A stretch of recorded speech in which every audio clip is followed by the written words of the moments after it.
Et donc, vous accueillir officiellement à cette formation à la communication et au marketing digital organisée par Hub Brussels en deux parties. La partie d'aujourd'hui, ce sera la relation client et la communication. La partie suivante, ce sera le marketing digital. Donc aujourd'hui, on sera plus sur des grandes règles, des grands mécanismes de communication. On va vous rafraîchir la mémoire avec des tas de choses que vous connaissez déjà ou réactualiser des compétences. Mais j'espère surtout qu'on va vous faire partir d'ici avec l'énergie de mettre en œuvre et d'entreprendre ce qui est utile et nécessaire pour votre entreprise. Les objectifs de Bruxelles tels qu'ils nous ont été présentés et qu'on endosse évidemment, c'est de travailler la résilience de toutes les PME qui participent, de toutes les startups qui participent au programme, de leur permettre, le cas échéant, de se réinventer ou de repositionner leur projet, leur business model, le cas échéant de pivoter temporairement ou durablement. Évidemment, après une période de frein ou de ralentissement, de difficulté, l'objectif, c'est de vous offrir des outils de reboost commercial et fondamentalement de restaurer une rentabilité qui a peut-être été malmenée. Le programme, je crois que vous l'avez vu à travers les invitations, mais donc aujourd'hui, la relation client et la communication. Donc voilà, on s'est présenté déjà rapidement, donc je ne repasse pas là-dessus, mais donc moi, mon nom, c'est Miguel, ma structure, c'est Crossover Innovation.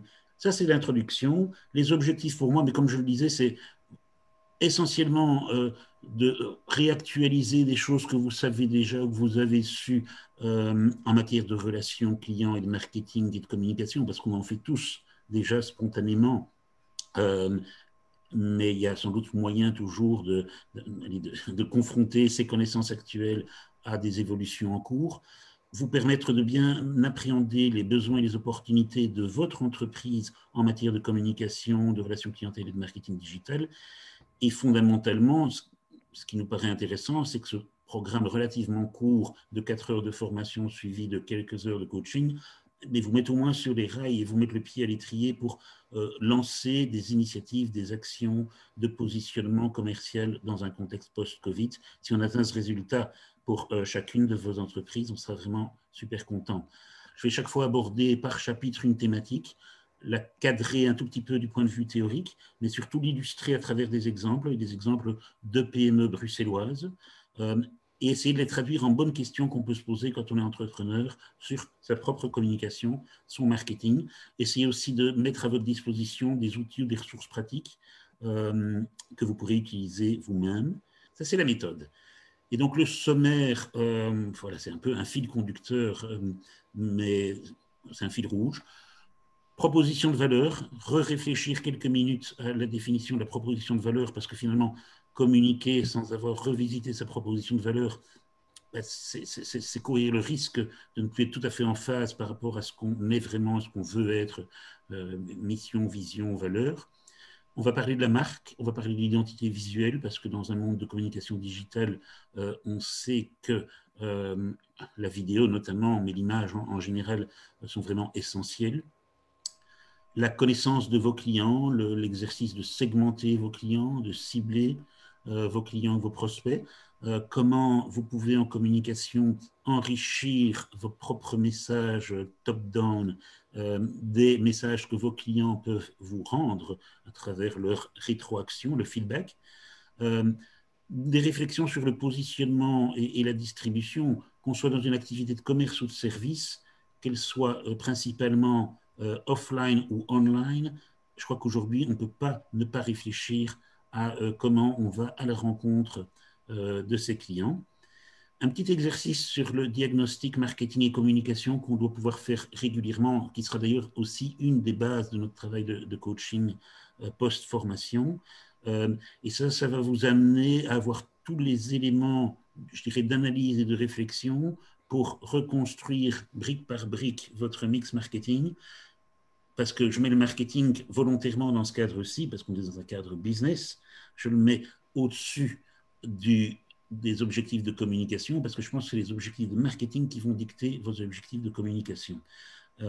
Et l'ambition, c'est d'arriver en fin de session aujourd'hui à avoir une méthodologie pour construire un plan de communication, c'est-à-dire une stratégie sans doute sur une plus longue période 2 ou 3 ans, un plan de communication annuel et des actions de communication, des campagnes de communication sur une période plus courte. Voilà ce qu'on va faire aujourd'hui. Et donc, vous allez voir que le digital sera partout présent, sous-jacent ou en creux, mais je ne veux pas en faire pour cette première formation une formation qui soit une formation technique. Je veux vraiment vous amener à réfléchir aux fondamentaux de la communication, en espérant que ça rencontre vos attentes et votre intérêt. Donc, en introduction, je reviens vraiment sur des classiques des classiques. Tous ceux qui ont fait un peu de commerce ou un peu de marketing ont entendu parler des 4 P du marketing mix. C'est le P de product ou service, parce que ça s'applique aussi bien au service, le P de price, le P de place et le P de promotion. Et quand on dit le P de promotion, c'est promotion en anglais, marketing et communication, et c'est de ça que nous allons parler essentiellement aujourd'hui. On ne va pas trop parler du P de product ou de service, sauf sur la manière de communiquer leurs valeurs. On ne va pas trop parler de price parce qu'il y a un autre cycle dans le module qui travaille sur je dirais la fixation de vos prix de revient, de vente, vos seuils de rentabilité. On va parler de place parce que la place, elle est centrale dans toute activité, qu'elle soit physique ou virtuelle. Mais on va surtout parler du P de promotion. Alors ici, un petit clin d'œil, si vous voyez Madia assez grande, vous voyez la petite caricature qui vous fera peut-être un peu sourire. Mais finalement, c'est l'idée qu'on connaît depuis Paul Watzlawick de l'école de Palo Alto, c'est que ne pas communiquer, c'est déjà communiquer. Et quiconque a dans sa famille quelques ados avec qui vous êtes peut-être déjà partis en vacances et vous n'avez pas eu le son de leur voix pendant 2 semaines, ben, en fait, ils communiquaient énormément, on est bien d'accord.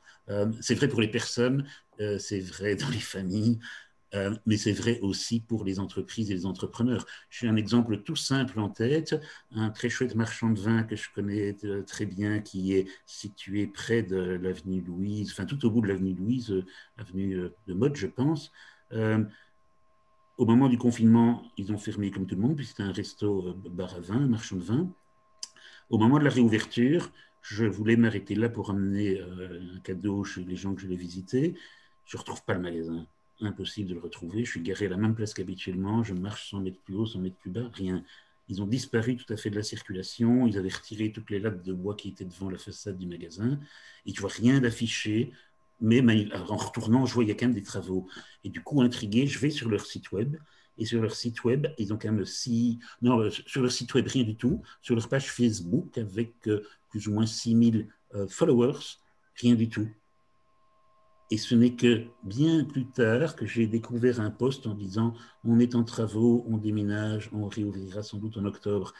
Et je veux juste illustrer par là que le fait qu'ils n'aient pas communiqué vis-à-vis de leur audience, de leur clientèle, de leurs followers, eh bien, moi j'avais intégré cette non-communication comme ben voilà, victime du confinement, victime du Covid, ils ont fermé, faillite, et c'est très dommage.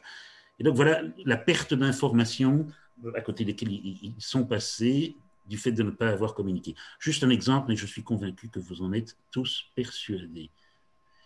Et donc, en hyper résumé, ce que j'aimerais suivre comme raisonnement avec vous ce soir, c'est que toute entreprise a besoin de communiquer. Pour cela, pour bien le faire, elle doit prendre un peu de temps pour définir comment elle souhaite être perçue. Et finalement, c'est tout le travail sur la marque, l'image de marque, l'identité, le branding. Elle doit réfléchir à qui elle s'adresse. Et donc, dans le schéma classique de la communication qu'on a à droite, émetteur, message, récepteur, mais dans la communication commerciale, vos récepteurs, c'est bien sûr vos clients, vos prospects et bien sûr toutes les parties prenantes de votre projet. Et puis, elle devra réfléchir au message au singulier, après viendront les messages au pluriel, mais il y a quand même un message central qui doit percoler dans toute sa communication, c'est sa proposition de valeur, et puis elle devra réfléchir et choisir les canaux de communication qui seront optimaux par rapport à sa stratégie. Voilà, si on arrive à faire tout ça dans les 2 fois 50 minutes devant nous, on aura fait vraiment un chouette chemin ensemble. Et on attaque la matière.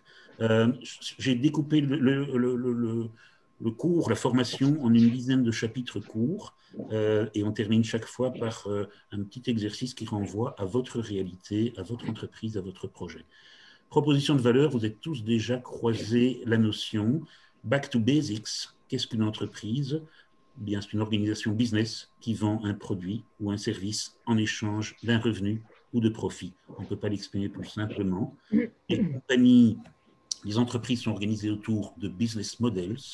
Et un business model, un modèle d'affaires, va décrire comment l'entreprise peut produire, délivrer et capter de la valeur. La valeur, c'est pas seulement, on le verra, l'argent, c'est un certain nombre de valeurs, dont de la fidélisation, du retour client, etc. C'est exprimer en quelques phrases ce qu'est fondamentalement n'importe quelle entreprise commerciale, et c'est transposable à tout projet d'entreprise culturelle ou sociale, parce qu'une ASBL qui est active dans un domaine artistique, eh bien, fondamentalement, elle va essayer, elle aussi, de produire, organiser, créer, livrer et capturer de la valeur. Donc, votre proposition de valeur, à mon avis, vous avez tous fait l'exercice au moment du lancement de votre activité, vous l'avez sans doute de temps en temps actualisé, mais ça vaut la peine de temps en temps de vérifier par rapport à la communication permanente de votre entreprise si vous êtes toujours bien aligné avec la proposition de valeur telle qu'elle a été définie au départ, et est-ce qu'elle est toujours pertinente aujourd'hui. Et donc, c'est répondre à des questions très claires. Que vendez-vous aujourd'hui en termes de produits, en termes de services? Pour qui? Quelle cible? Éventuellement, est-ce qu'il y a des couples produits, services vers des segments de clients particuliers? Qu'est-ce que ces clients vont retirer de votre produit et service en termes d'usage, mais aussi d'expérience? Et qu'est-ce qui fait que cette offre de produits et de services vous distingue, est différente, est unique et quelque part fait votre identité profonde? Voilà ce qu'est la proposition de valeur. Alors, vous avez peut-être les uns et les autres travaillé à un moment donné dans votre parcours de création à l'aide du business model Canvas, qui est un outil créé par un Autrichien, mais qui aujourd'hui est utilisé par des centaines et des milliers de coachs et de créateurs d'entreprises. L'avantage de cet outil, eh bien, ça, c'est le bouquet de fleurs, c'est la value proposition. C'est une transition magnifique. C'est le supplément de valeur, le supplément d'âme qui va être intégré dans vos produits et dans vos services. Donc, ce n'est pas la description technique, mécanique, physique de ce que vous vendez, c'est tout ce qui l'accompagne en termes d'effet wow pour vos clients. Et aujourd'hui, on va travailler finalement le cadran supérieur droit du business model Canvas, c'est-à-dire la proposition de valeur de votre entreprise. En face d'elle, le petit bonhomme, c'est les clients, c'est caché par mon texte, mais c'est customers avec un S. On espère qu'on en a tous plusieurs, mais surtout parce qu'on va faire un découpage dans ces clients, un travail de segmentation.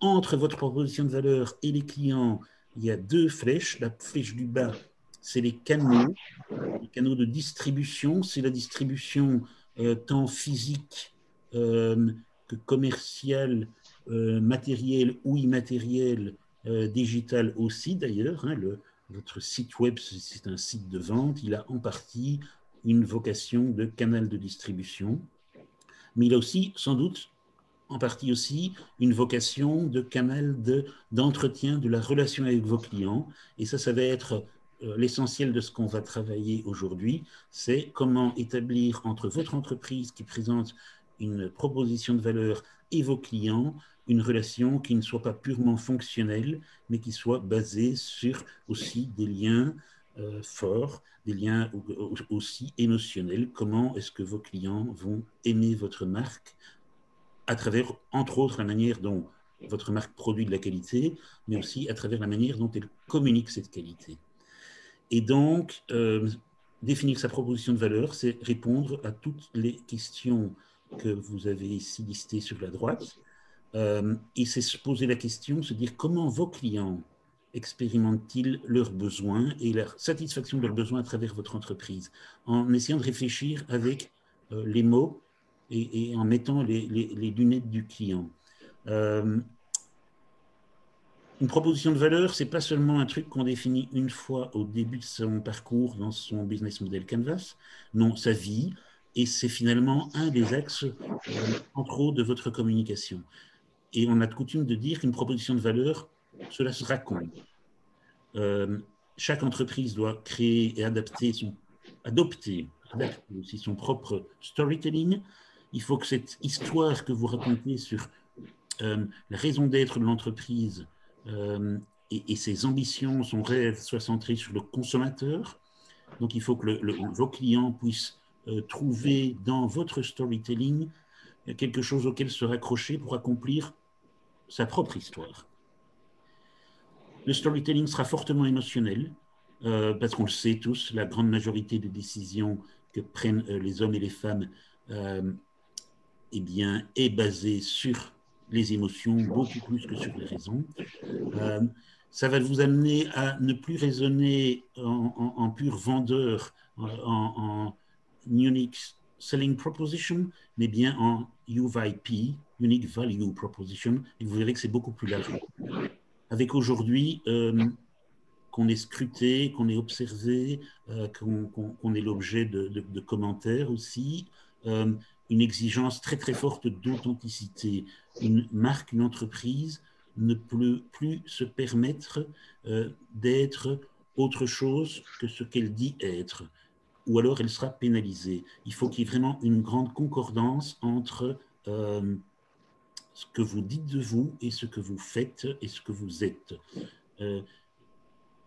Ryanair peut se permettre, pour prendre un exemple un peu forcé, de dire on fait du très cheap et du discount et on a très très peu de prise en compte des besoins de confort de nos clients, on les emmène d'un point A à un point B.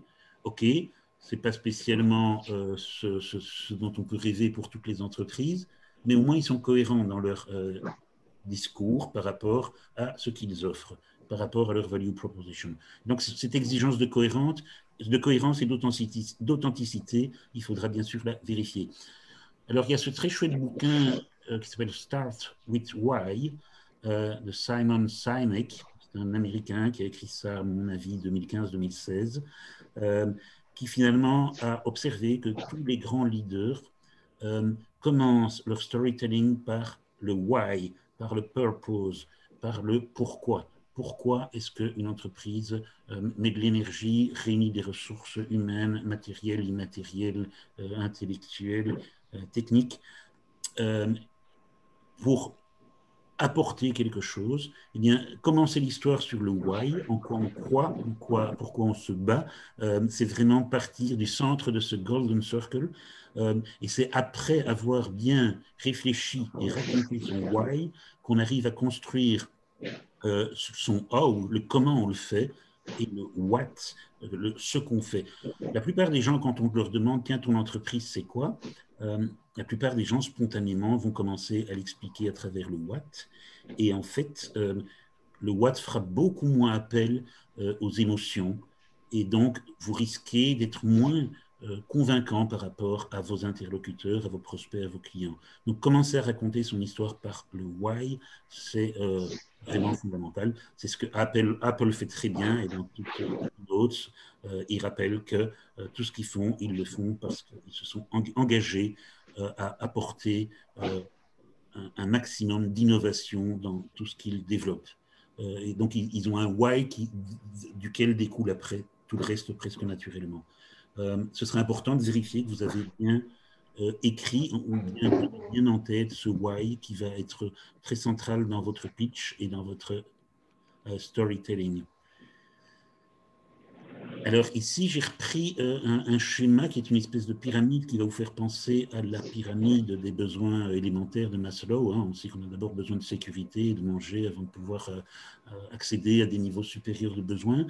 Mais c'est un petit peu selon la même logique que cette pyramide des besoins a été développée en 4 niveaux aussi.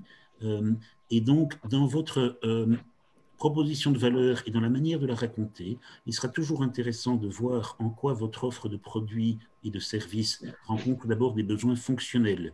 Est-ce que vous aidez vos clients à gagner du temps? Est-ce que vous leur simplifiez la vie? Est-ce que vous les aidez à se faire de l'argent, réduire des risques, s'organiser, intégrer, connecter? Vous voyez, c'est un étage fonctionnel. Un étage supérieur sera l'étage émotionnel. Est-ce que ce que vous apportez sur le marché réduit l'anxiété de vos clients, les récompense, les nourrit de nostalgie, les nourrit d'esthétisme, d'esthétique, de design, reconnaît leurs compétences, leur fournit du bien-être, leur apporte une forme ou l'autre de soins, leur apporte de l'amusement, du fun, de l'attractivité, leur ouvre des contacts. Vous voyez, c'est déjà une deuxième dimension qui n'est pas exclusive, hein. Les unes ne sont pas exclusives de l'autre. On monte dans la pyramide et on essaye d'identifier ce qu'on peut, les besoins auxquels notre proposition de valeur répond. Un troisième niveau, on est vraiment dans le changement de vie. Est-ce que votre proposition de valeur apporte de l'espoir, apporte de la réalisation de soi-même, apporte de la motivation, vous lie à un héritage ou apporte ce sentiment d'appartenance? Et alors, tout au sommet de la pyramide, là, on est vraiment dans la self-transcendance, c'est un grand mot, mais le fait d'utiliser vos services, le fait d'utiliser vos produits, dans les meilleurs des cas, va amener vos clients à se dire, j'ai réalisé, j'ai rempli des besoins fonctionnels, émotionnels et des choses qui me facilitent la réalisation de moi-même, mais le fait d'avoir rencontré cette offre, me permet d'être un peu plus moi-même ou un peu mieux moi-même. Alors, vous me direz, quand on vend des produits très basiques, c'est difficile d'arriver peut-être à ce niveau de self-transcendance, mais c'est oublier une chose, c'est que la valeur de vos produits et de vos services, elle n'est pas que dans le produit ou pas que dans le service, elle est dans la relation, elle est dans la facilité, elle est dans la préoccupation que vous avez des besoins de vos clients. Et donc ici, je propose une phrase toute simple, mais qui, au niveau de la syntaxe, permet d'articuler tous les éléments d'une proposition de valeur. Une proposition de valeur, elle devrait s'écrire plus ou moins d'une manière telle, parce que nous croyons que, c'est votre why, nous développons ou proposons à tel un produit ou un service qui apporte à nos clients les bénéfices suivants. Et tous les bénéfices ou toutes les réponses que vous avez vues dans la pyramide juste avant. Et nous le faisons particulièrement en veillant à. Je crois qu'à travers cette phrase que vous pouvez évidemment transformer, mais que vous pouvez vous approprier, mais vous arriverez assez facilement à écrire en une phrase votre proposition de valeur. Et ici, je prends deux exemples de start-up bruxelloises, comme si on reste dans un paysage qu'on connaît et qu'on aime bien. La première, c'est Cowboy. Vous les avez vus passer parce qu'ils ont un design magnifique. C'est vélos électriques. Ils existent depuis 2-3 ans. Ils roulent sur les rues et les routes bruxelloises. Cowboy ne va jamais décrire sa proposition de valeur en disant on apporte sur le marché un cadre, un moteur électrique, une batterie, deux roues et un guidon. Non, ils apportent une nouvelle vision de la mobilité en ville, un design, un vélo connecté qui facilite la vie des utilisateurs et donc finalement une nouvelle manière de vivre la ville de manière efficace et durable. C'est autre chose, évidemment, comme histoire que de dire on vend des vélos. Autre très chouette start-up bruxelloise, c'est le Brussels Beer Project, et aussi ont un storytelling très fort. D'emblée, dès qu'ils sont arrivés il y a 7-8 ans, ils ont dit, nous, ce qu'on veut, c'est changer les règles du jeu, de la création de la bière. On ne veut pas partir des recettes traditionnelles, on veut réinventer la bière en milieu urbain et en co-création.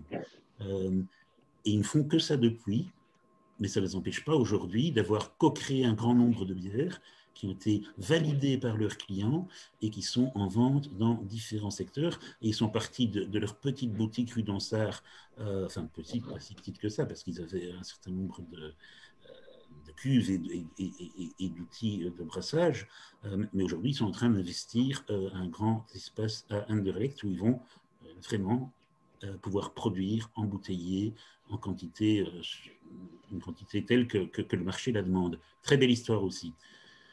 À vous de jouer. Vous verrez qu'à la fin de chaque chapitre, j'essaye de faire un mini-pause.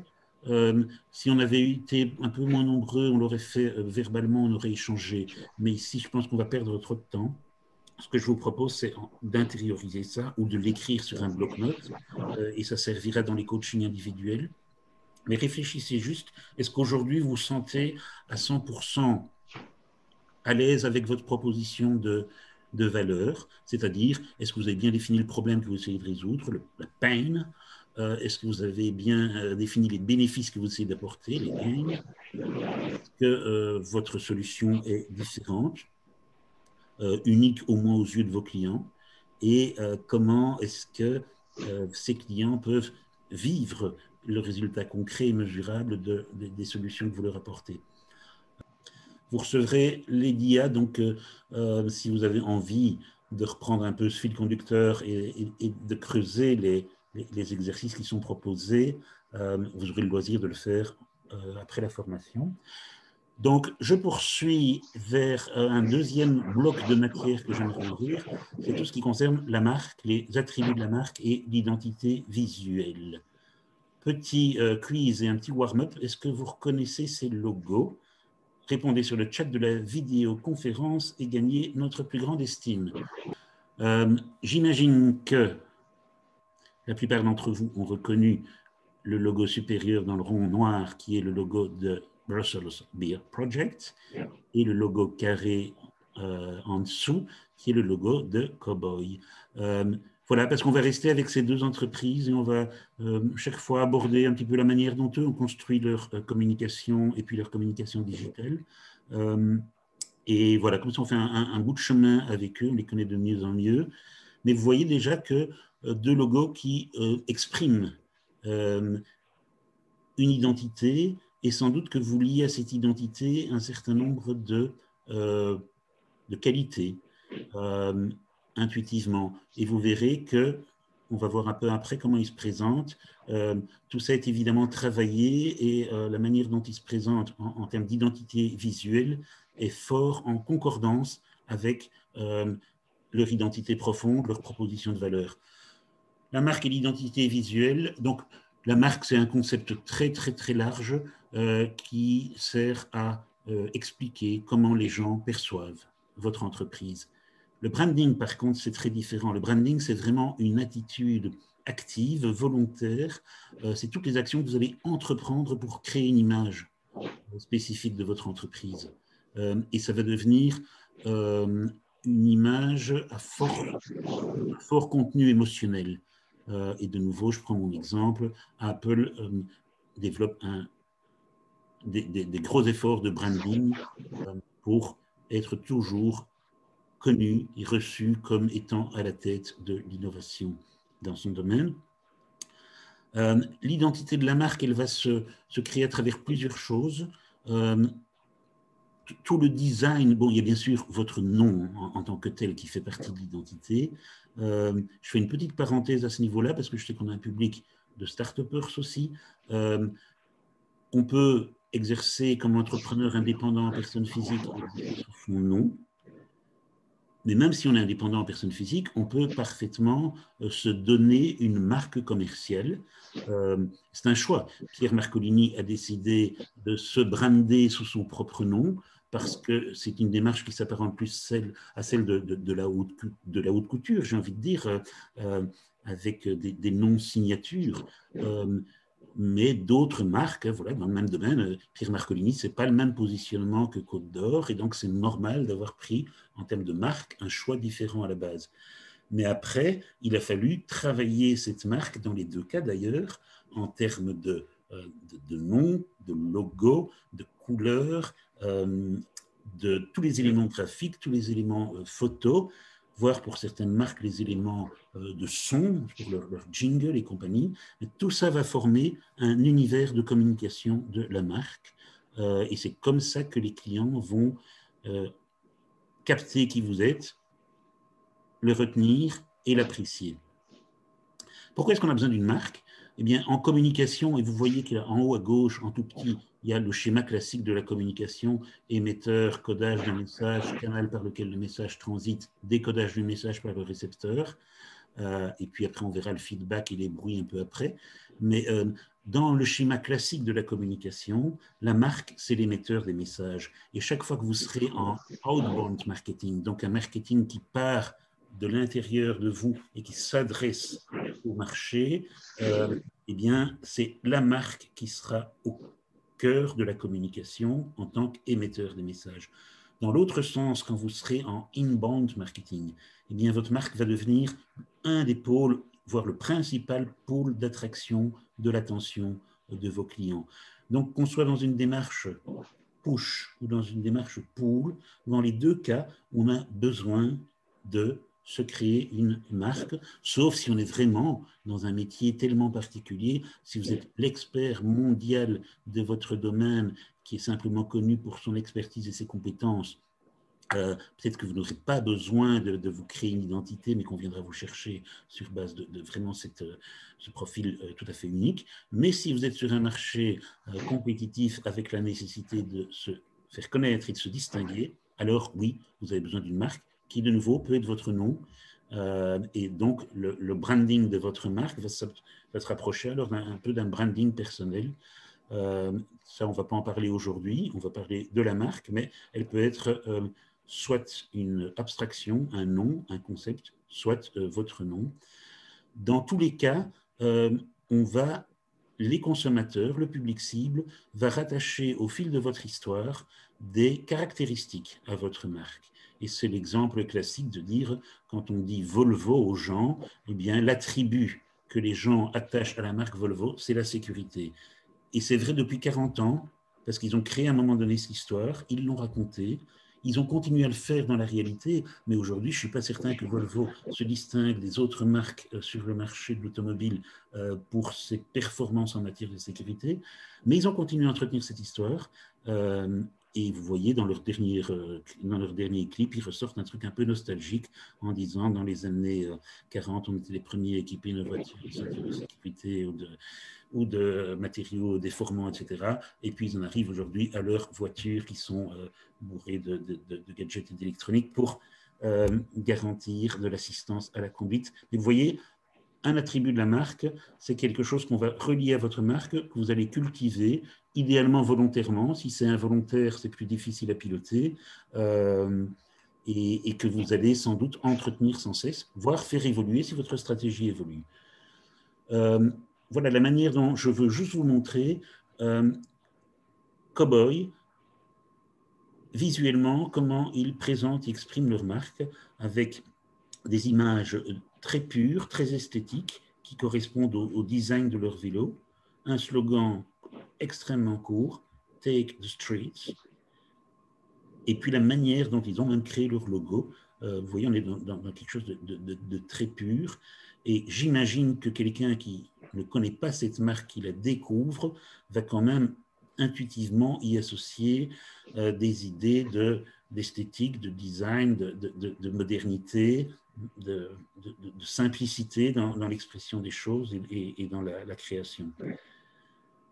Le design de la marque de Brussels Beer Project, il est assez différent. Ils ont travaillé avec un graphiste qui était plus allé chercher oui, voilà, une image commune à toute leur, au-delà de leur logo. Ils ont créé le graphisme de leurs étiquettes de manière à ce que, quelle que soit la bière créée par Brussels Beer Project, le client la reconnaisse sur une carte dans un restaurant ou dans un café ou dans les allées d'un grand magasin. Et donc, ils vont modifier à l'envi les noms de leur bière. Ils vont modifier, bien sûr, leur composition, leur création, mais toujours, on reconnaîtra que c'est une bière de Brussels Beer Project. Et ça, c'est vraiment la raison d'être et le rôle à jouer de tout ce qui sera lié à votre identité visuelle. À vous de jouer, de nouveau, à chaque fois réfléchir un peu à où vous en êtes vous-même par rapport à ce domaine-là. Et donc, je m'étais dit, on aurait pu tous partager les images sur le chat de la réunion, mais on n'a pas le temps de faire ça. Mais peut-être visualisez votre logo, vos photos, ce que vous avez en banner sur votre website. C'est tout ce qui représente aujourd'hui votre identité de marque, certainement, au-delà de toutes sortes d'autres valeurs. Mais je parle de vraiment comment on vous voit, si on vous découvre pour la première fois. Et l'exercice auquel vous devez vous livrer, pas maintenant, mais un peu plus tard, c'est bien vérifier que cette image véhicule toujours aussi bien ce que vous souhaitez être et comment vous souhaitez apparaître et comment vous souhaitez porter votre valeur vers vos clients. Si ce n'est pas le cas, il y a sans doute une question à se poser, soit sur une redéfinition de la stratégie du positionnement, soit sur un investissement à faire dans renforcer, modifier votre identité de marque, votre identité visuelle. Même si c'est un exercice délicat, parce qu'il ne faut pas rompre avec le passé, mais on voit bien que les grands groupes, régulièrement, c'est assez sympa de voir sur Internet les évolutions des logos des marques, parce que simplement, le graphisme évolue et les supports sur lesquels on voit les marques aussi, et les goûts et l'air du temps. OK. On sait maintenant que vous avez une bonne idée de votre proposition de valeur, vous l'avez bien remise en tête, bien redéfinie. Vous avez aussi une bonne idée de la manière dont cette proposition de valeur peut être communiquée à travers votre identité de marque et votre identité visuelle. Il est temps maintenant de se préoccuper de votre raison d'être fondamentale, c'est-à-dire répondre à des besoins de vos clients et leur apporter de la valeur. Et donc, un tout petit peu de réflexion théorique sur les clients. Vous allez me dire que ce sont des évidences, mais ce sont des évidences qu'il est bon de se rappeler de temps en temps. Une cible de clients, elle est constituée de l'ensemble des personnes en B2C, business to consumer, ou un ensemble d'entreprises en business to business, que l'on veut atteindre par les messages de communication. De nouveau, je ne suis pas en marketing, je suis en communication, mais votre cible en communication, c'est l'ensemble de personnes, l'ensemble d'entreprises que vous voulez atteindre par vos messages. Et donc, elle est constituée de personnes ou d'entreprises les plus susceptibles de s'intéresser à un produit ou un service donné, parce que tant qu'à jeter vos filets, vous allez les jeter là où vous voulez qu'ils tombent sur le bon banc de poissons. Le cœur de cible, il est constitué par les consommateurs encore davantage visés directement par votre effort de communication. C'est vraiment ceux que vous voulez ramener à vous. Un client, c'est tout bête, mais c'est vrai, un client est un consommateur utilisant ou achetant le produit, votre produit ou votre marque. Et ça permet de définir un prospect, c'est ça qui est intéressant. Un prospect, c'est un client de la concurrence ou un non-consommateur d'un produit ou d'un service donné, mais qui pourrait le devenir, bien évidemment, puisque tous vos efforts de communication seront aussi destinés à amener ce prospect, ce non-client, à considérer un jour votre offre, à créer la relation, à expérimenter vos produits et, espérons-le, à s'inscrire dans une relation durable et renouvelée. Ce petit schéma pour vous dire que bien connaître ses clients, bien connaître son cœur de cible au milieu, ses clients fidèles, ses prospects, ça permet de faire deux choses. En termes de stratégie de communication, ça permet de savoir à qui on veut se faire connaître, donc dans une stratégie plutôt pull, parce que je vais communiquer de manière à attirer vers moi cette cible, enfin conserver cette attraction vis-à-vis des clients et créer une nouvelle attraction vis-à-vis des prospects. Et en marketing, dans une stratégie push, c'est réfléchir à qui veut-on vendre. Et donc, c'est quand même la stratégie marketing en business qui va dicter la stratégie de communication, sauf si on a vraiment des visions ou des visées de billard à 3 bandes ou à long terme. Mais sinon, on va réfléchir à sa cible marketing, à qui on veut vendre. Et en fonction de ça, on va conforter sa cible de communication. Attention, parfois, il y a des prescripteurs pour certains produits, services ou marchés, et votre cible marketing ne sera peut-être pas nécessairement exactement votre cible de communication. Si je vends des logiciels comptables à des entreprises, peut-être que je vais communiquer vers les comptables qui vont devenir prescripteurs de ma solution logicielle de facturation et de comptabilité, parce que personne ne pourra mieux que le comptable convaincre l'entrepreneur de passer par telle ou telle solution. Ça, on le verra par ailleurs, le rôle des relais ou des prescripteurs. Donc, ce travail de définir son cœur de cible est essentiel. Alors, vous allez me dire, une fois qu'on les a définis, qu'on sait qui ils sont, il s'agit de les comprendre et de comprendre leurs besoins de vos clients actuels, de vos futurs clients.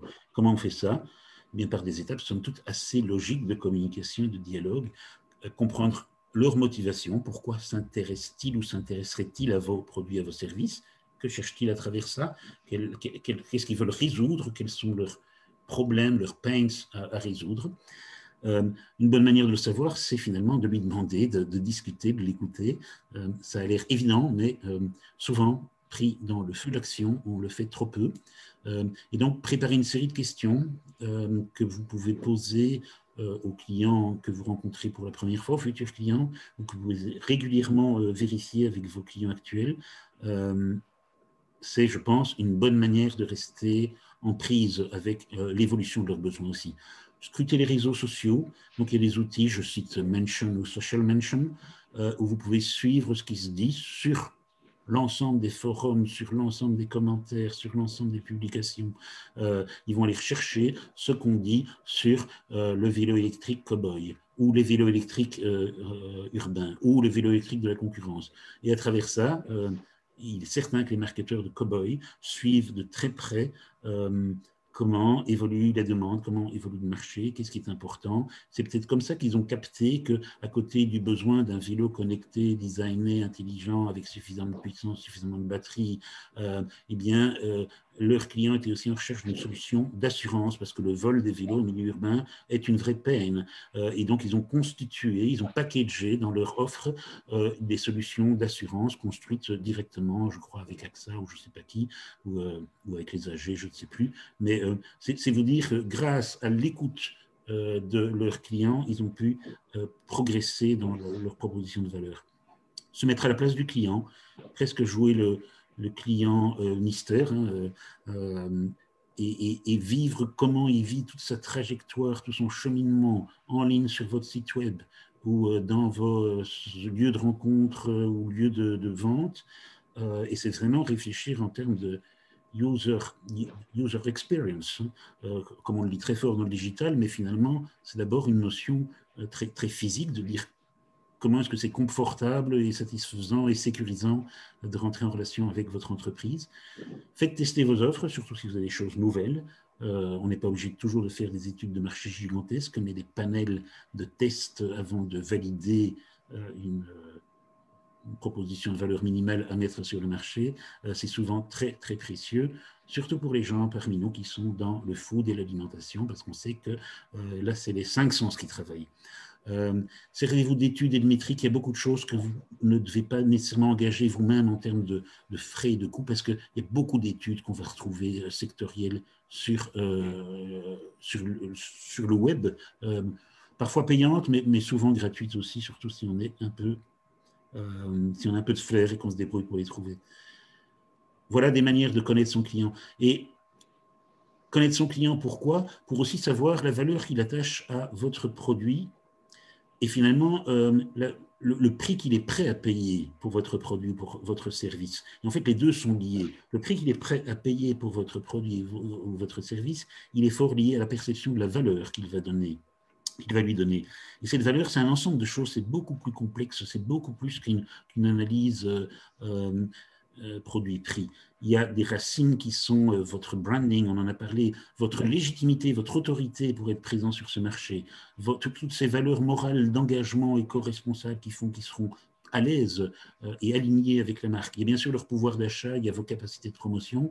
Tout ça, c'est ce qui, à la racine, va faire naître les fruits de la perception de valeur de ce que vous mettez sur le marché, ce que vous apportez, et ça va être un ensemble composé de votre image, des sensations parfois presque physiques que votre produit, que votre service peut leur procurer, l'utilité, bien sûr, on est sur le niveau fonctionnel, la qualité qu'on va attribuer à vos produits et vos services, son positionnement sur le secteur, sur le marché, la projection que ça peut lui donner sur l'avenir, la différenciation par rapport aux concurrents, et le plus important, c'est malgré tout toujours l'expérience de vie de vos produits et de vos services. Donc, vous voyez, c'est un ensemble de choses et c'est beaucoup plus que d'écrire techniquement ce que vous mettez en place sur le marché. La même chose existe pour le marché des services. Certains d'entre vous sont plutôt dans les services. Et là, je ne vais pas le commenter grandement, mais je vais prendre un exemple. Uber est un service.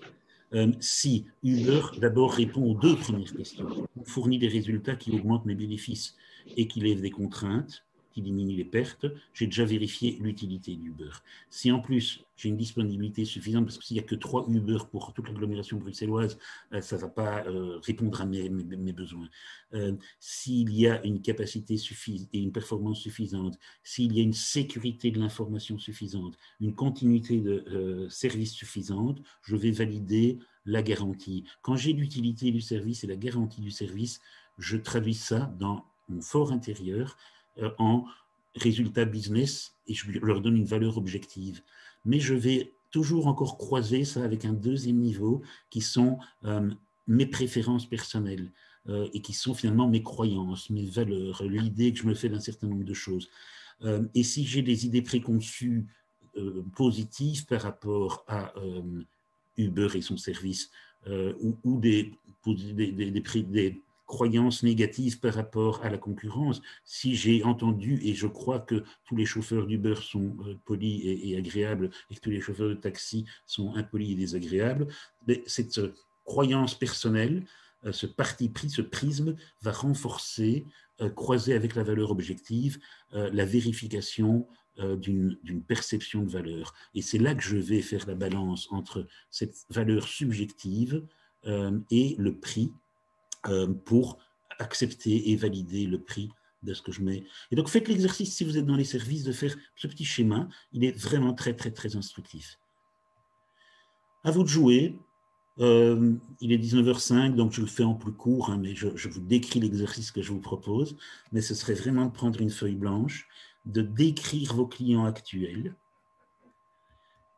Ensuite, à côté de ça, une deuxième case pour décrire quel client vous voulez recruter, attirer en plus ou à la place demain. Mais dans les deux cas, en dessous, dans une ligne, d'écrire comment souhaitez-vous que vos clients perçoivent votre marque, vos produits et vos services.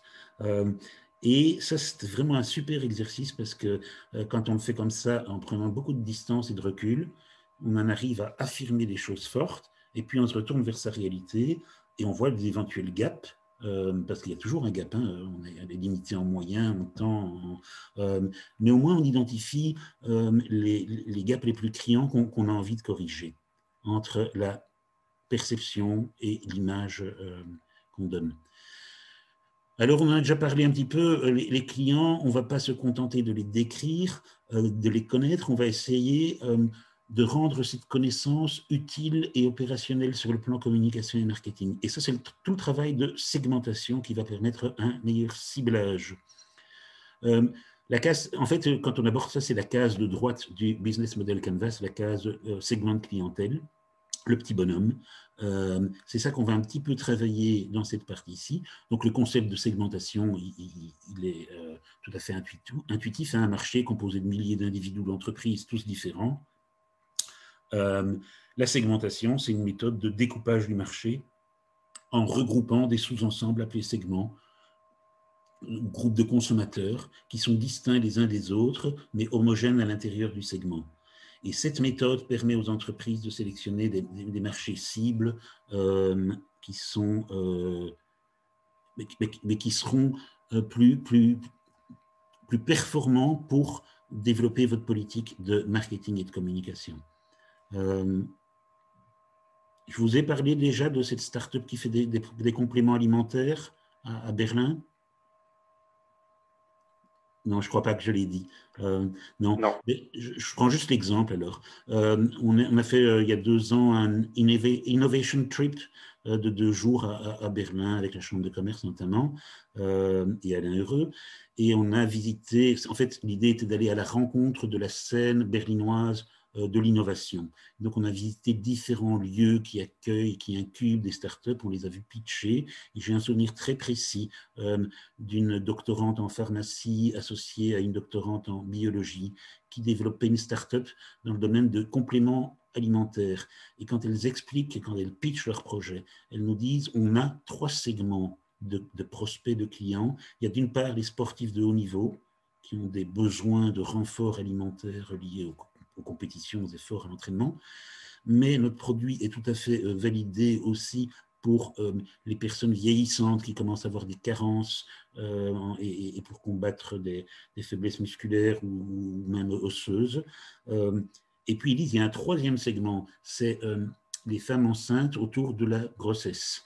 Mais vous imaginez bien qu'avec 3 segments aussi différents, la communication va être différente, le marketing va être différent, le packaging va être différent, les canaux de communication et les canaux de distribution vont être différents. Peut-être que pour les sportifs de haut niveau, on va passer par les clubs, les fédérations, ou les magasins de sport, alors que pour les personnes âgées, on passera plutôt par les pharmacies, et que pour les mamans, on va peut-être vendre en ligne avec un blog et des trucs. Donc, vous voyez, même produit sur le plan technique, mais 3 segments différents, donc 3 approches différentes. C'est ce que je veux illustrer à travers la segmentation. Et donc voilà, c'est ce que je viens de dire, élaborer des stratégies efficaces de fidélisation, offrir des expériences clients supérieures, un meilleur ciblage publicitaire et une communication plus performante pour chaque segment. Je pense que ça vous paraît d'emblée évident.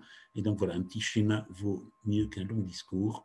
Faire la segmentation de vos clients, c'est juste faire cela.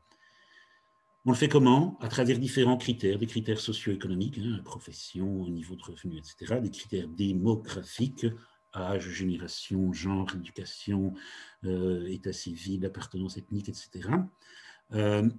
Des critères géographiques, où est-ce qu'ils se trouvent, où est-ce qu'ils travaillent, des critères comportementaux, là ça devient plus fin évidemment, leur perception, leurs croyances, leurs valeurs, leurs occasions d'achat, l'usage qu'ils font de vos services ou de vos produits. Est-ce que c'est du dépannage? Est-ce que c'est structurel? Est-ce que leur comportement d'achat? Est-ce que c'est des gens qui sont prudents et réfléchis ou qui sont rapidement séduits et impulsifs et alors, il y a une segmentation qui est assez intéressante dans tout le domaine du retail, de la distribution. C'est ce fameux RFM, récence, fréquence, montant. C'est trier vos clients en fonction de leur ancienneté. Est-ce qu'ils sont clients chez moi depuis longtemps ou depuis peu de temps? Est-ce qu'ils viennent souvent, 3 fois par mois ou 2 fois par an? Et quel est le montant de leurs dépenses? En faisant ces tris-là, vous regroupez des gens dans des groupes, dans des clusters homogènes entre eux, distincts les uns des autres, et ça vous permet...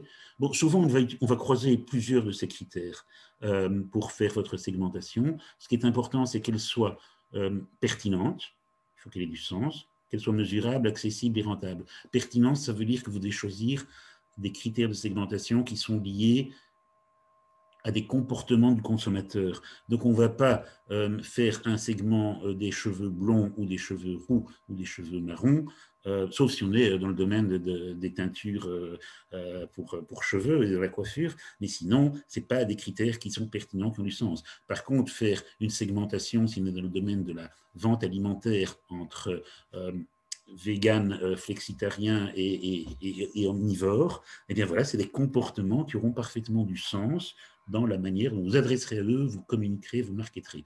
La mesurabilité du segment, il faut pouvoir mesurer le nombre d'individus, les fréquences, la taille du segment, le pouvoir d'achat, les revenus. La valeur opératoire du segment, c'est est-ce que je peux mettre en place à son adresse des actions de marketing spécifiques. Sinon, ça ne sert à rien de les différencier, ou alors je dois construire des modes opératoires différents pour les atteindre différemment. Et alors, il y a quand même un critère de rentabilité. Un segment de 2 pelés et 3 tondus risque de ne pas être suffisamment grand pour être rentable et justifier les investissements différenciés en communication et marketing. Derrière les segments, c'est aussi quelque chose que vous avez déjà croisé, on va essayer de construire un persona par segment. Un persona, un buyer persona, la personne type de votre acheteur. C'est évidemment un modèle abstrait, c'est ce qu'on appelle un modèle typique, c'est un modèle idéal typique. On va essayer d'associer à chaque segment qui pourrait être le client qui le représente généralement et moyennement. Et on va définir des informations personnelles, des informations professionnelles, des valeurs, des craintes, des motivations, des buts, où est-ce qu'on les trouve, qu'est-ce qui est négatif chez eux par rapport à votre marque ou à votre produit, les réticences. Et on fait cet exercice comme si on le décrivait. D'ailleurs, on donne des prénoms aux personas. On dit où elle habite, ce qu'elle fait dans la vie, le type de revenu, sa situation familiale, etc. Après, quand on a nos 4 ou 5 personas, si on a 4 ou 5 segments, ça devient drôlement plus facile de réfléchir à un segment. On n'est plus face à une abstraction, on est face à une personne qui aurait pu être réelle et qui est représentative de chacun de vos segments. Alors, je prends un petit exemple très rapide sur la segmentation. Et je sais bien qu'ici, on n'est pas de l'aise, on est des PME, on est des startups. Mais sur la démarche, c'est tout à fait intéressant, notamment parce qu'ils utilisent les métriques, les mesures. Je ne sais pas si vous avez déjà remarqué que Deleuze est en pleine campagne de changement de son programme de fidélisation. Il remplace leur carte plus par une carte super plus, qui fait beaucoup plus attention à des aspects de Nutri-Score et de santé et des choix. Et donc, ils disent, on n'est peut-être pas les moins chers, mais on est les meilleurs pour votre santé. Ça, c'est leur parti pris, marketing et communication. Vrai ou pas vrai, ce n'est pas la discussion d'ici, mais c'est la manière dont ils ont réfléchi à un positionnement stratégique. Eh bien, tout ça, ils ne l'ont pas construit comme ça en claquant dans les doigts. Ils ont vraiment fait un voyage sur une segmentation basée sur les besoins. Ils ont commencé tout à fait à gauche par une enquête de marché sur tous les acheteurs belges, grande surface, une étude de très haut niveau, à partir de laquelle ils ont construit des clusters, c'est-à-dire des segments suffisamment différents les uns des autres, suffisamment homogènes à l'intérieur. Ils ont ensuite fait cette même étude sur leur clientèle Deleuze, en interrogeant jusqu'à 5000 de leurs clients. Ça leur a permis d'associer à chaque segment des préférences, des comportements de plus en plus prévisibles et de définir des profils de clients types dans lesquels on est sans doute, vous et moi, tous rangés sans trop le savoir. Et ça leur permet d'utiliser et de tester leur segmentation, certainement dans leur programme de fidélisation, mais aussi dans les promotions qu'ils vont pousser selon les préférences des uns ou des autres, notamment parce que le digital permet un ciblage presque individualisé, et aussi dans leur prospection, parce que clairement, ils veulent reconquérir à travers cette politique-là des parts de marché. Et je vous donne ça juste parce que j'ai eu accès à cette étude. Voilà, vous avez le segment C ici, et vous voyez qu'il est en E dans le Nutri-Score. Bien voilà, leur segment C chez Deleuze, je ne sais pas qui c'est Monsieur Dupont, Madame Durand, mais je sais qu'en fonction d'un certain nombre de ce qu'il y a dans leur panier d'achat, leur habitude, leurs dépenses, la manière dont ils payent, la manière dont ils se comportent par rapport aux promotions, la manière dont ils se comportent par rapport à la distribution physique, point de vente traditionnel ou e-commerce, eh bien, on peut construire un segment qui a des comportements similaires. Et le segment E, ici, vous voyez, il est en Nutri-Score B. Ça veut dire qu'il aura des attentes, des comportements, des dépenses différentes. Il va surscorer sur certains critères, il va sous-scorer sur d'autres. Il ne va pas nécessairement acheter beaucoup de pain au Deleuze, mais peut-être qu'il va en acheter, il va surscorer sur voilà, d'autres produits. Et tout ça, les marketeurs analysent. Ce n'est pas le but ici de faire le bilan de l'étude de marché de Deleuze, mais c'est pour vous dire qu'on utilise les data, et on y reviendra dans la formation de jeudi. Alors ici, pour détendre l'atmosphère, le petit quiz, quand je vous présente une segmentation beaucoup plus simple, pour 3% de 26 à 35 ans, pour 8% de 36 à 45 ans, pour 21% de 46 à 51 ans, et pour 68% des plus de 55 ans, à votre avis, à quel marché correspond cette segmentation? Vous pouvez prendre la parole. Hein. Qui a une idée? Ou alors je le pose différemment. Entre nos deux champions, est-ce que vous pensez que c'est le marché de la bière, de Brussels Beer Project?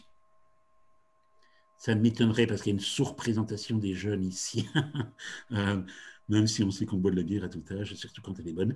Mais non, ceci, c'est la segmentation du marché du vélo à assistance électrique. En France, parce que j'ai trouvé ces chiffres-là en France, mais ça va être très similaire en Belgique. Et donc, ce qui est édifiant, c'est qu'on apprend que 68% des gens qui s'apprêtent à acheter un vélo à assistance électrique ont plus de 55 ans.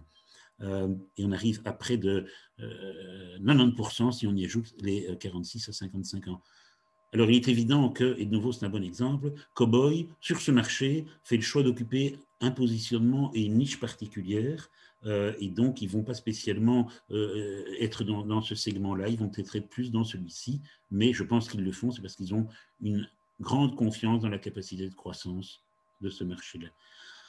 Ok, il est déjà plus que 19 heures. Donc, ce que je vous propose, c'est qu'on fasse les 3 minutes de pause que j'avais promis pour prendre un verre d'eau. Moi, j'ai 19h18 sur mon ordi. On reprend à... Oui, j'ai même 19h17. On reprend à 19h20, si vous voulez bien, mais comme ça, chacun peut se détendre un peu les jambes et l'esprit. Donc, ne quittez pas la session. On se retrouve dans 3 minutes. Et bon verre d'eau.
Ça va, Emmanuel? C'est pas trop rapide?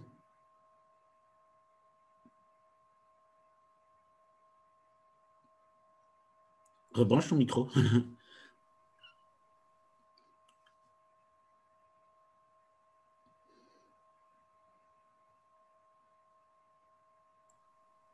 Ah, voilà, tu m'entends? Oui, je t'entends. Oui, oui. Non, non, il n'y a pas de problème. Disons que, allez, ça ne m'est pas étranger non plus, hein. Non, non, Euh, évidemment.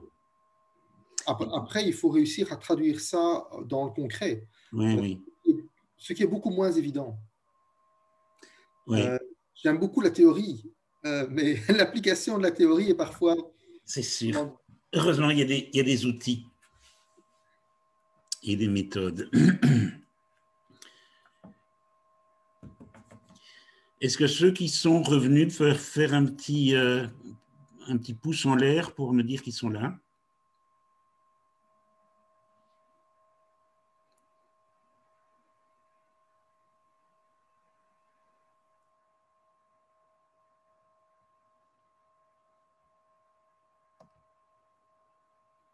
Voilà, je vois déjà une majorité de doigts qui sont revenus. Eh bien, si vous avez encore 40 minutes de courage, on va reprendre ensemble. Je vais rapetissir ceci. Et on passe au chapitre suivant. Si je reviens sur mon PowerPoint. Le feedback client, essentiel en communication, mais le feedback en général, on sait très bien que dans la communication interpersonnelle, il est vital, mais c'est vrai aussi dans la communication et le marketing clientèle. Donc ici, j'ai repris le processus de communication classique de Shannon and Weaver que vous avez peut-être étudié dans votre parcours, mais qui, je trouve, a l'avantage de bien présenter les choses. On part tout à fait à gauche de l'émetteur, c'est-à-dire la marque, l'entreprise, qui a une intention de communication, sinon on ne communique pas, ou alors c'est un lapsus, qui va coder son message à travers une culture littéraire ou visuelle, mais à travers ses propres codes, qui va utiliser des canaux, par exemple les réseaux sociaux dans cet exemple-là, qui va faire transiter des messages, par exemple à travers des images et du texte.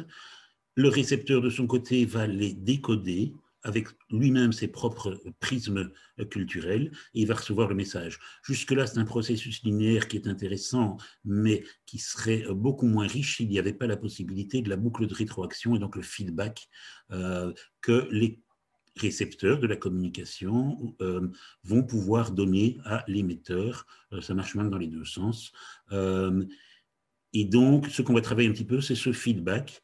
Juste la petite notion, le bruit dans la théorie de la communication, c'est tout ce qui vient perturber la compréhension du message en raison de faits extérieurs. Alors, petit clin d'œil, une petite image, vous allez tout de suite sans doute sourire en coin.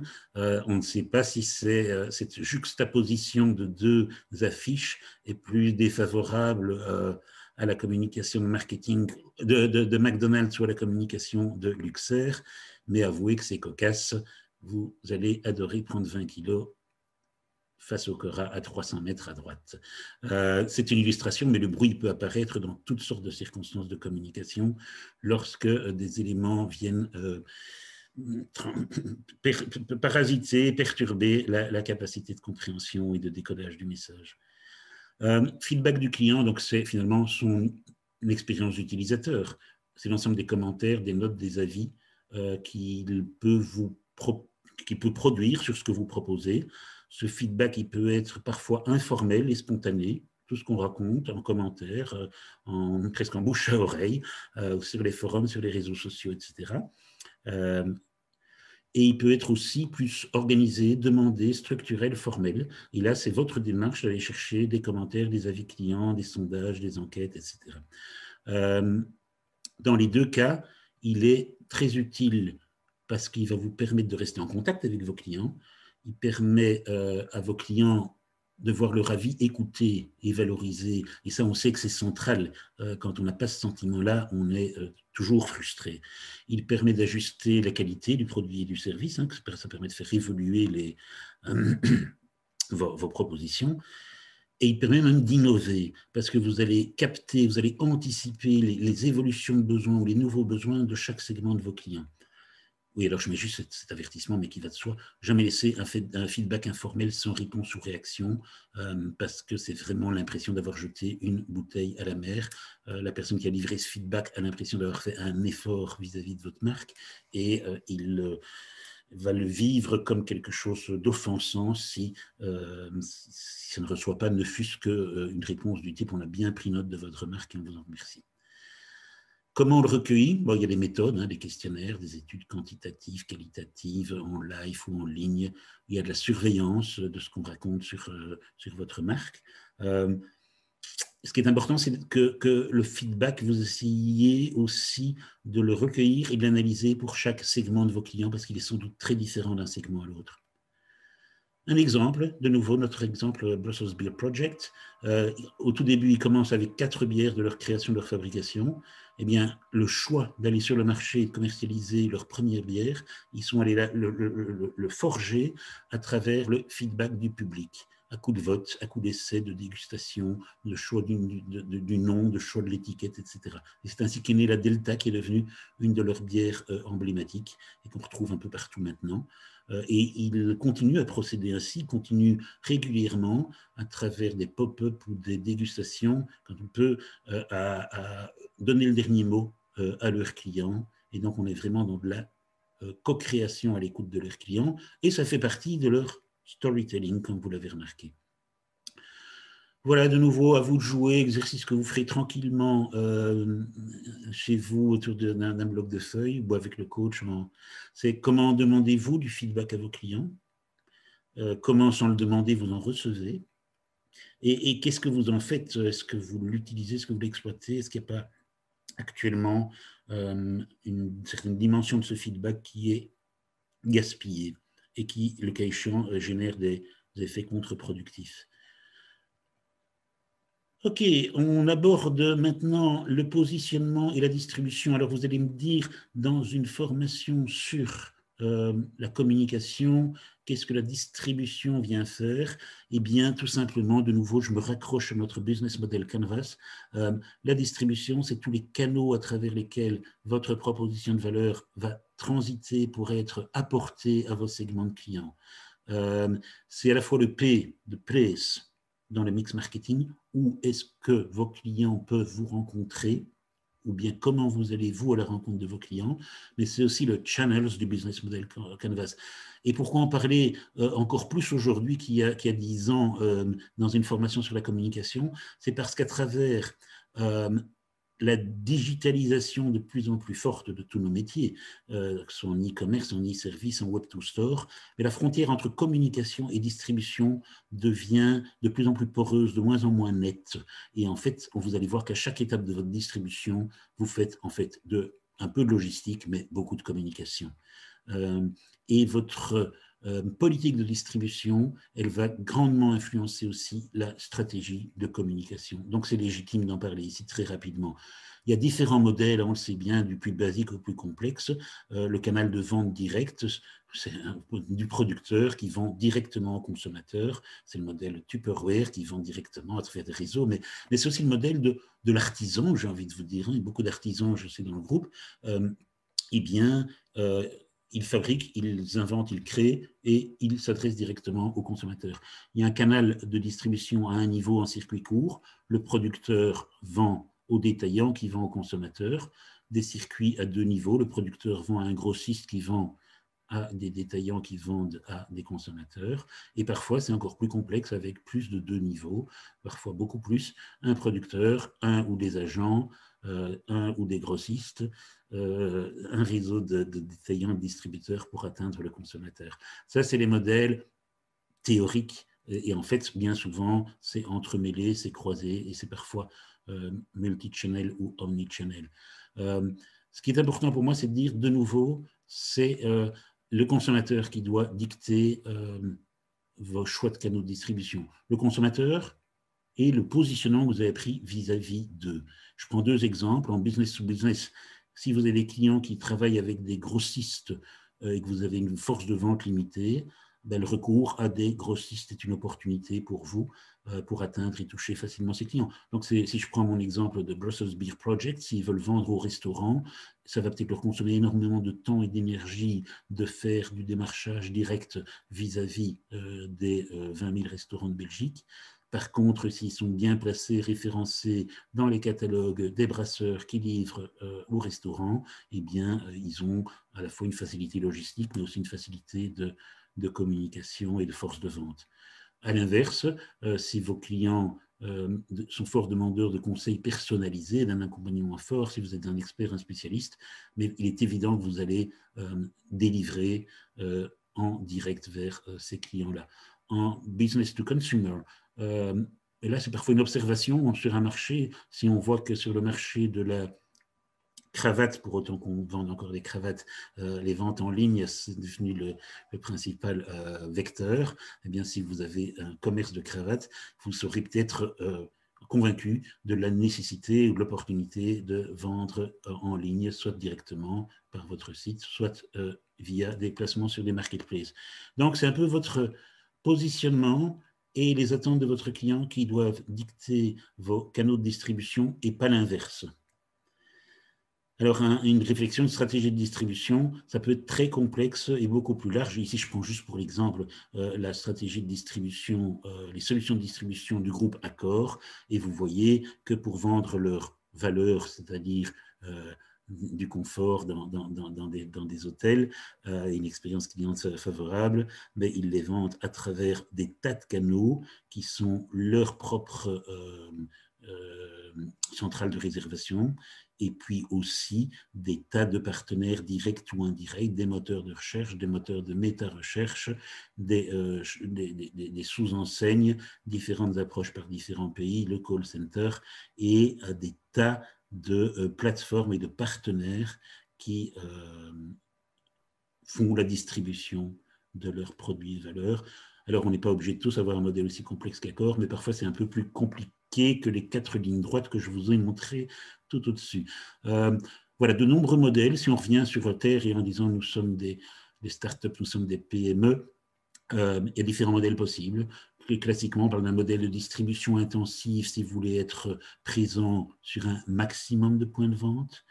On va parler d'un modèle de distribution exclusive si vous souhaitez réserver une exclusivité à un réseau ou un type de boutique ou un type de point de vente particulier, parce que ça fait partie de votre image et de votre positionnement. Et vous pourrez même être extrêmement sélectif en disant je suis prêt à être dans tel ou tel réseau, mais pas dans tel autre. Maintenant, je crois que c'est une réflexion aussi marketing. Le tout, c'est de veiller à avoir une cohérence en termes d'image parce que c'est votre cohérence de communication. Et puis, donc si les produits, bon, je prends un exemple bateau, mais si des produits vendus chez Rob se retrouvent aussi vendus chez Lidl ou chez Aldi, avec tout le respect que j'ai pour ces deux belles enseignes, il y a quelque part une distorsion de compréhension et donc une atteinte à l'image. À d'autres échelles, c'est vrai aussi. Il y a des choses qu'on peut faire en distribution. Parfois, on peut prendre des risques, mais il faut rester cohérent dans l'image que vous communiquez à travers vos choix. Dans tous les cas, c'est donc voilà, c'est ce que je dis, c'est les besoins de vos consommateurs qui doivent déterminer votre circuit de distribution. Et de nouveau, quand je dis circuit de distribution, ce n'est pas que des boutiques ou des lieux physiques ou de la livraison, c'est l'expérience client au sens le plus large et c'est l'expérience online et offline. D'ailleurs, aujourd'hui, dans un monde digital, mais le multicanal devient un argument compétitif presque incontournable, que vous pouvez aborder soit vous avez plusieurs canaux différents en parallèle, c'est une manière de vendre, soit vous avez ce qu'on appelle du cross-canal, c'est-à-dire que vos canaux s'entrecroisent. Par exemple, le Web to Store, où on vous trouve sur le web et on achète dans vos magasins.